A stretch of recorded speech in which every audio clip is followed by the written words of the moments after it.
नमस्कार मित्रांनो, शिवा मालिकेच्या आजच्या भागामध्ये आपण पाहणार आहोत की आता रॉकी हा त्याच्या रूममध्ये असताना आता डिप्पर एक पार्सल घेऊन तिथे येतो आणि आता ते पार्सल डिप्पर आता रॉकीला देऊ लागतो। रॉकी म्हणतो की काय आहे यात, तर आता डिप्पर म्हणतो की तुमच्यासाठी सरप्राईज आहे, तुमच्याच मॅडमने दिलं। तेवढ्यात आता रॉकी विचार करत म्हणतो की आमच्या मॅडमने, तर संपदा ही दरवाजात आलेली असते। रॉकी आता संपदाला बघून खुश होतो आणि लगेच संपदा म्हणते की हो, आईने तुझ्यासाठी डिंकाचे लाडू दिले।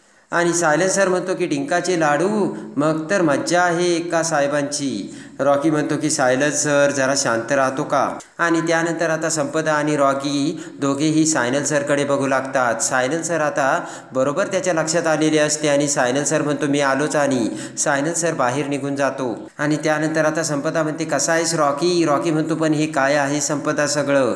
संपदा म्हणते की अरे तुला बरं वाटत नाही म्हणून मी आईला डिंकाचे लाडू बनवायला सांगितले होते। तर आता रॉकी म्हणतो की कशाला उगाच त्यांना त्रास दिला संपदा तू।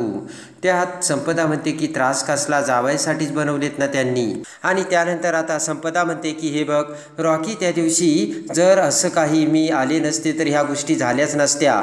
रॉकी आता संपदाला म्हणतो की हे बघ तू अगोदर शांत हो। रॉकी आता संपदाला शांत बसवतो आणि म्हणतो की हे बघ तू अगोदर इथे शांत बस आणि मी तुला काय सांगतो की तू आता कसलाही विचार करू नकोस। संपदा म्हणते की हे बघ रॉकी, मला तो गिल्ट ना आत्तापर्यंत वाटतोय आणि माझ्यामुळेच हे सगळं झालंय असं माझं मनात आहे। त्यानंतर आता संपदा पिशवीतील लाडू बाहेर काढते आणि एक डब्बा सुद्धा बाहेर काढते। संपदा म्हणते की हा तुझ्यासाठी ब्रेकफास्ट आणलाय आणि हे लाडू ना टेस्ट करून मला सांग कसे झालेत रॉकी। तेव्हा आता रॉकी म्हणतो की ठीक आहे संपदा। आणि त्यानंतर आता संपदाच्या खांद्यावर हात ठेवत रॉकी म्हणतो की संपदा, पुन्हा मी आता नव्याने अभ्यासाला सुरुवात केली आणि काही जरी झालं तरी या वर्षीचे एक्झाम मला क्रॅक करायचीच आहे। आणि लगेच आता संपदा म्हणते की तुला तर सक्सेस भेटणारच आहे। अरे माझ्यासारख्या मुलीला तू शिकवलं तर आता रॉकी म्हणतो की तू मला शिकवशील का। संपदा हसू लागते। हसतच आता संपदा म्हणते हे बघ रॉकी, एवढं टॅलेंट माझ्यामध्ये नाहीये बरं का। रॉकी सुद्धा आता हसू लागतो। आणि त्यानंतर आता संपदा म्हणते हे बघ रॉकी, मी तुझ्यासाठी टेस्टी ब्रेकफास्ट आणलाय आणि तो ब्रेकफास्ट तू आता करायचा आहे आणि त्यानंतर आता लाडूसुद्धा कसे झालेत ते मला सांगायचंय। दुसरीकडे आता चंदन हा आरशासमोर बसलेल्या दिव्याकडे येतो आणि म्हणतो की दिव्या, चेहऱ्याला तू हे काय लावलंयस। तर दिव्या म्हणते सीटमार्क आहे ते। आणि लगेच आता दिव्या म्हणते की त्याच्यामुळे चेहऱ्याला ग्लो येतो। अरे चंदन आता दिव्याकडे बघत म्हणतो की तुला आता एकदम व्यवस्थित बरं वाटतंय दिव्या। पटकन आता दिव्या उठून उभा राहते आणि चंदनला म्हणते हे बघ चंदन, अरे किती दिवसापासून आपण असे फिरायलाच गेलो नाही रे, म्हणजे असे शॉपिंगला मॉलमध्ये आणि किंवा सिनेमा बघायला। तेव्हा आता येतोस का। तर चंदन म्हणतो सॉरी दिव्या, मला आत्ता जमणार नाहीये। आणि आता दिव्या म्हणते हे बघ चंदन, नेहमीच तू म्हणतो की तुझं माझ्यावर खूप प्रेम आहे, पण मी असं काही करायला म्हटलं की तू लगेच नकार देतोयस। चंदन म्हणतो हे बघ दिव्या, मी काय म्हणतो ते तरी ऐकून घे। दिव्या म्हणते हे बघ आज चंदन, मी तुझं काहीच ऐकणार नाही आणि आपण जर बाहेर गेलो नाही तर मी जेवणार सुद्धा नाही आणि काही कामसुद्धा करणार नाही। चंदन म्हणतो की असं काय करतेस दिव्या, एकदा तू तर माझं ऐकून घे। चंदन म्हणतो हे बघ दिव्या, त्या दिवशी तुम्हाला जे सांगितलं ना ते मला आता तंतोतंत पटतंय बरं का, आणि मी बाळाची जबाबदारी घेऊ शकत नाही आणि मी तेवढा कॅपेबल नाही, तेव्हा मला अगोदर काहीतरी करावं लागेल। चंदन म्हणतो की त्यासाठी मला अजून जास्तीत जास्त काम करायचे आणि मेहनतसुद्धा करायचंय, तसं माझं गॅरेजमध्ये काम सुरूच आहे दिव्या। चंदन म्हणतो की हे बघ दिव्या, अजूनही मी दुसरं काम बघतोय आणि एकदा का ते मी काम बघितलं मग मी कामाला लागेल आणि मग तू म्हणतेस ना तसं आपण करू ना, मग मी जास्त कमवायला सुद्धा लागेल दिव्या। चंदन म्हणतो हे बघ आत्ता ते शक्य नाहीये, तेव्हा मला काही कामासाठी गॅरेजवर जायचंय, मी निघतो बरं का दिव्या। असे म्हणत आता चंदनने दिव्याचा मोठा मुडाहाप केलेला असतो आणि चंदन निघून जाता जिकडे दिव्या म्हणते की खरं तर हे सगळं टाळायला मी असं बोलले होते, पण चंदनने तर चांगलंच मनावर घेतलेलं दिसतंय। आणि त्यानंतर आता इकडे देसाईंच्या घरी उर्मिला सीताई सगळी आता तयारी करून हॉलमध्ये आलेले असतात. तेवढ्यात आता शिवा तिथे येते. तर आता सीताई म्हणते की उर्मिला झाली का गं सगळी तयारी? शिवा म्हणते हो हो सीताई सगळी तयारी झालेली आहे. शिवाकडे बघत आता सीताईसुद्धा खूप खुश झालेली असते. आणि तेवढ्यात आता शेजारच्या हळदी कुंकवासाठी सगळ्या बायका देसाईंच्या घरी आलेल्या असतात. त्या सगळ्या बायकांना बघून आता सीताई खूप खुश होते. आणि सीताई म्हणते की बरं झालं तुम्ही अगदी वेळेवर आलात. तेव्हा त्या बायका म्हणतात सीताई तुम्ही सांगितलं आणि आम्ही येणार नाही असं कधी होणार का?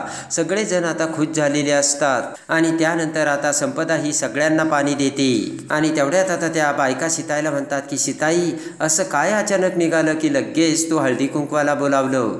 तेव्हा आता सीताई म्हणते की त्याचं कारण ना माझी सून आहे. आणि तेवढ्यात आता त्या बायका शिवाकडे बघतात. एक बाई म्हणते की याला शिवा म्हणतात ना, शिवा नाव आहे ना हिचं? तर सीताई म्हणते हो. आणि आजचा हा जो कार्यक्रम आहे ना तो तिच्यासाठीच ठेवला गेला आहे. आणि लगेच आता सीताई म्हणते की म्हणजे लग्नाच्या वेळेस तिला ते जमलंच नव्हतं. आणि लगेच आता दुसरी एक आजीबाई म्हणते की बरोबर आहे लग्नाच्या वेळेस हिला हळदी कुंकूसुद्धा लावता येत नव्हतं. आणि तेवढ्यात आता दुसरी बाई म्हणते की अगं आता सीताईने तिला हाताला धरून शिकवलं असेल. सीताई म्हणते की बरोबर आहे तुमचं. आणि आता लगेच सीताई म्हणते की नव्हतंच जमणार तिला, ते पण आयुष्यात तिला जमणारच नाही असं सुद्धा नव्हतं. सीताई म्हणते जेव्हा आपण सुना होऊन सासरी जातो तेव्हा तरी कुठे आपल्याला सगळ्या गोष्टी जमतायत. आणि त्यानंतर आता सीताई म्हणते की आमच्या शिवाचं जरी राहणीमान साधं असलं ना तरी माझी शिवा अगदी गुणी आहे. सगळ्या गुणामध्ये ती अगदी सर्व गुण संपन्न आहे. आणि ते ऐकून आता शिवा म्हणते सीताई हे तुम्ही काय बोलताय?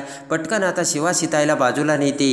आणि सीताई म्हणते हे बघ शिवा मी जर त्यांना सांगितलं नाही तर त्यांना कळणार कसं? आणि तेवढ्यात एक बाई म्हणते की सर्व गुण संपन्न म्हणताय तिला आणि ही केस सुद्धा वाढवत नाहीये. सगळेजण आता त्या बाईकडे बघतात. आणि लगेच आता त्या बायका म्हणतात बरोबर आहे ही जर सर्व गुण संपन्न आहे, बायकांचं सगळं सौंदर्य केसामध्ये असतं, मग शिवा केस का नाही वाढवत? आणि आता उर्मिला सीताईला सुद्धा त्यांचं म्हणणं पटलेलं असतं. आणि तेवढ्यात आता दुसरी बाई म्हणते की ही सर्व गुण संपन्न नाहीये, ही शिवा बाई आहे ना ही विचित्र आहे, विचित्र. मी तिला एकदा मारामारी करताना सुद्धा बघितलं. दुसरी बाई म्हणते की बरोबर आहे तिच्याकडे बघून तरी ती वाटत असेल का ती मारामारी करते म्हणून.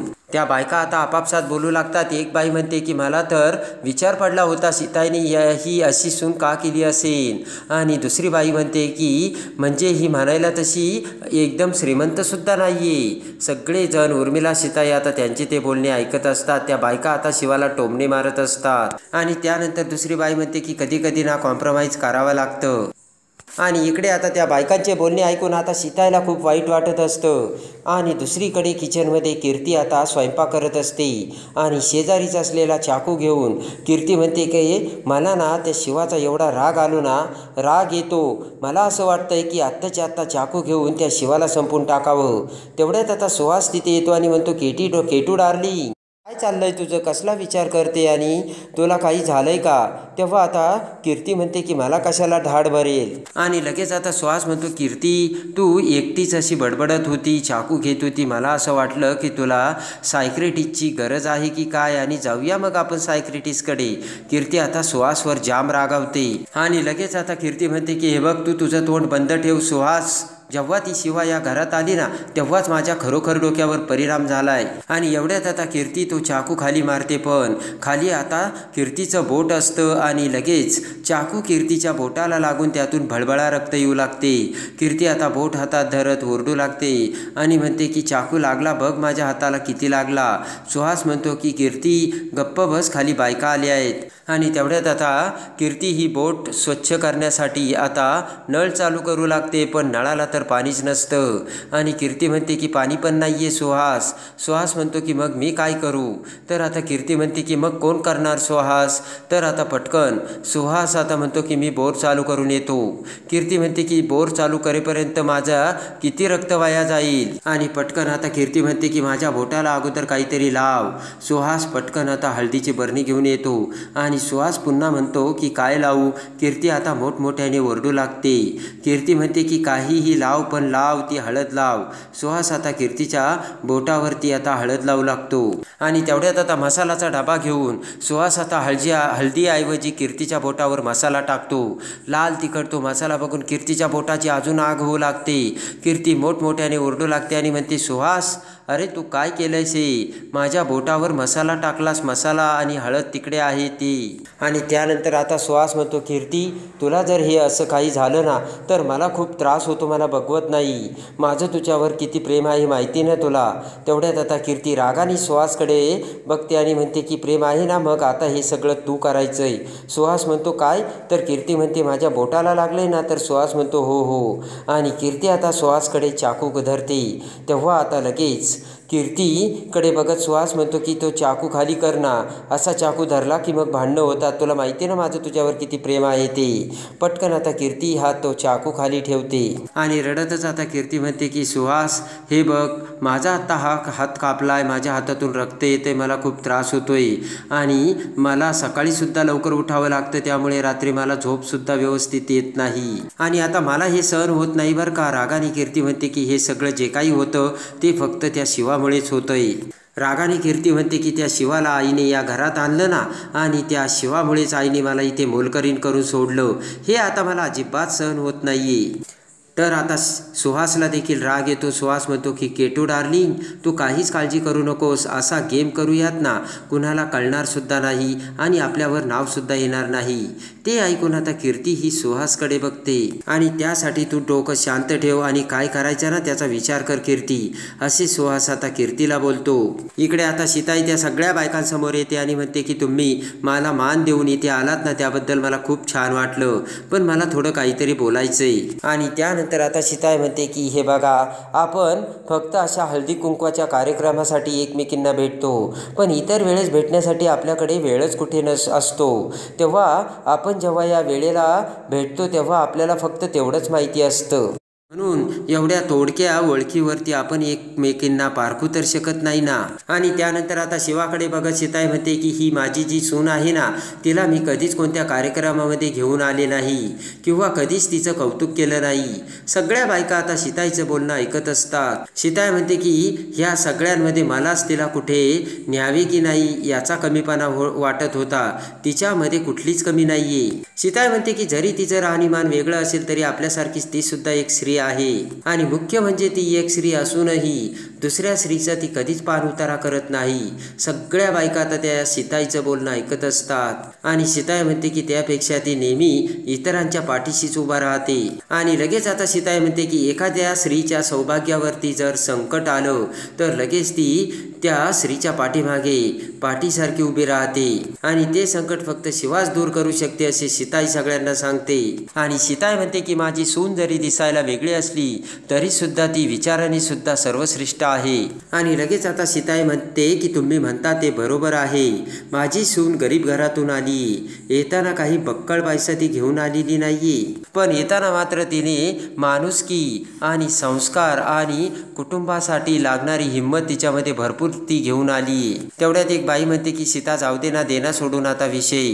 सीताई म्हणते की विषय सोडून दिला असता, पण तुम्ही तुमच्या तोंडून बोलताना मी तिच्या केसांविषयी ऐकलं. सीताई म्हणते की केस वाढवायचे की नाही हा निर्णय सर्वस्वी तिचा आहे आणि प्रत्येक मुलीचे लांबसडक केस असावेत असं काही नियमच नाही आहेत ना. सीताई म्हणते थोडंच त्याने तिचं सौंदर्य कमी होतं का, तो तर तिच्या ओळखीचाच एक भाग आहे. सीताई म्हणते की म्हणूनच केसांच्या लांबीपेक्षा तिला आपण नाव न ठेवता ती व्यक्ती कशी आहे हे आपण जाणून घ्यायला हवं असे सीताई त्या बायकांना समजावते. आणि तेवढ्यात एक बाई म्हणते की सीताई तुझं म्हणणं बरोबर आहे, तुझ्या घरी हे चालत असेल शॉर्ट केस, पण आमच्या घरी हे चालत नाहीये. आणि लगेच आता ती आजीबाई म्हणतात की आज लहान केस बघितले, उद्या दुसरं काहीतरी बघतील. आणि लगेच आता दुसरी बाई म्हणते हिला मी पॅन्ट शर्टमध्ये सुद्धा बघितलं बरं का.